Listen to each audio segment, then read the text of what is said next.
کبھی کسی معصوم عورت کے خواب کسی کمجرف مرد کے محتاج نہ ہو، اور کسی سچے مرد کے جذبات کسی چال باز عورت کے چالاکیوں کی نظر نہ ہو۔ اولاد کو نئے جوتے اور کپڑوں میں دیکھ کر خود پرانے جوتے اور کپڑے پہن کر مسکرانے والی ہستی کو باپ کہتے ہیں۔ زندگی کی تلخیوں میں خوش مزاج بیوی کا ساتھ رب کی بہت بڑی نعمت ہے، جو اپنے میٹھے بول، وفاداری اور اپنائیت کی احساس سے شوہر کے سب غم دور کر دیتی ہے۔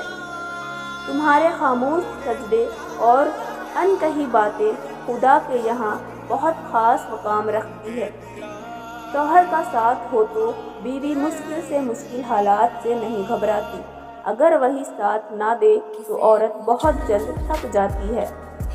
بے حیا عورت کے جسم پر کوئی تھوکتا بھی نہیں، ہاں مگر موقع ملے تو اسے چومنا چاٹنا فرض عائن سمجھتے ہیں۔ بیٹی جب پسند کی شادی کا کہے تو اسے بے حیا اور برا نہ کہو۔ پسند کی شادی بیٹیوں کا حق ہے، اور ہمارے نبی صلی اللہ علیہ وسلم کی سنت بھی۔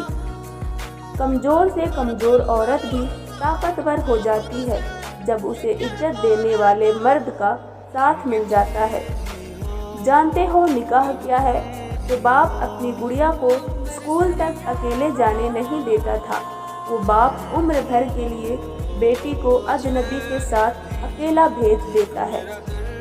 دیکھنا ایک دن تم شکر کے سجدے میں ہوں گے، اور آنسوؤں سے تمہارا چہرہ اور جائے نماز بھی سوکھی ہوگی۔ تمہیں سمجھ نہیں آئے گا کس طرح اللہ کا شکر ادا کروں۔